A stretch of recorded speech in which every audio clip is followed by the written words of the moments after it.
क्या आप जानते हैं कि भारतीय स्टॉक मार्केट इस वक्त अपने सबसे बुरे दौर से गुजर रही है। बीएसई सेंसेक्स 2025 में अब तक 5,173 पॉइंट्स यानी 6.62% नीचे गिर चुका है। लेकिन चौंकाने वाली बात यह है कि पिछले 5 महीनों में निफ्टी 50 ने अपनी वैल्यू का 13% और सेंसेक्स ने 12% खो दिया है।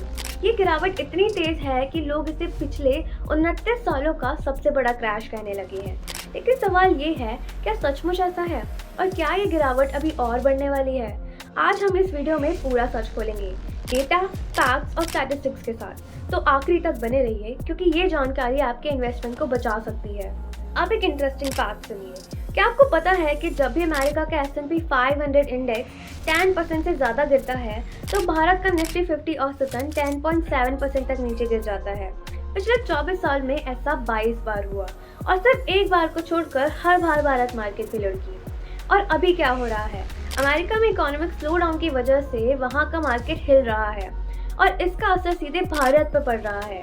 खासकर टेक्नोलॉजी स्टॉक्स जो सबसे सेफ बैट माने जाते थे अब सबसे ज़्यादा गिर रहे हैं। ये डेटा हमें इकोनॉमिक सर्वे 2025 से मिला जो चेतावनी देता है कि अमेरिका का असर भारत को और डुबा सकता है। तो क्या ये सिर्फ शुरुआत है? चलिए डिटेल में समझते हैं। अब बात करते हैं कि भारतीय स्टॉक मार्केट लगातार क्यों गिर रही है। पहली वजह है फॉरेन इंस्टीट्यूशनल इन्वेस्टर्स यानी FIIs का भारी सेल ऑफ। 2025 में अब तक FIIs ने $25 बिलियन से ज़्यादा के शेयर बेच दिए हैं। इसका कारण है रुपए की कमजोरी। $1 अब 85 रुपए से ऊपर ट्रेड कर रहा है, जिससे विदेशी निवेशकों को अपना प्रॉफिट का वैल्यू कम मिल रहा है। दूसरा, कई स्टॉक्स खासकर मिड कैप और स्मॉल कैप पिछले कुछ सालों से ओवर वैल्यूड हो गए थे। अब वो बुलबुला फट रहा है। NSDL के डेटा के मुताबिक FIIs से सिर्फ 2025 में 1,13,721 करोड़ रुपए के शेयर बेचे हैं।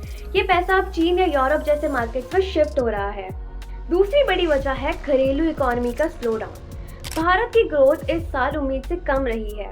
निफ्टी 50 की कंपनियों ने पिछले 5 सालों में सबसे कम प्रॉफिट ग्रोथ जस्ट 5% दिखाई है, जबकि पहले इसके 15% होने का अनुमान था।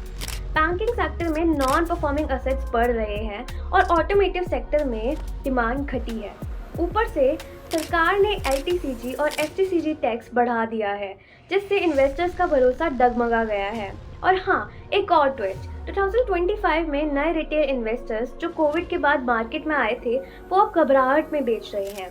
इकोनॉमिक सर्वे कहता है कि अगर ये गिरावट लंबी चली तो इसका असर हमारी स्पेंडिंग और सेंटीमेंट पर भी पड़ेगा। अब बड़ा सवाल, क्या मार्केट और गिरेगा? कुछ संकेत कहते हैं हाँ, FIIs का बिकवाली अभी रुकने का नाम नहीं ले रही है। कॉर्पोरेट अर्निंग्स का आउटलुक कमजोर है और ग्लोबल ट्रेंड टेंशन बढ़ा रहे हैं।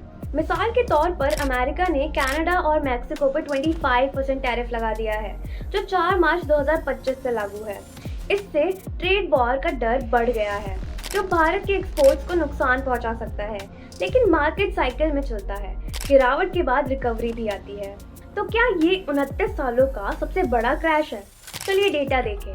2008 में सेंसेक्स 50% से ज़्यादा गिरा था। 2020 में कोविड क्रैश में 38% की गिरावट आई थी।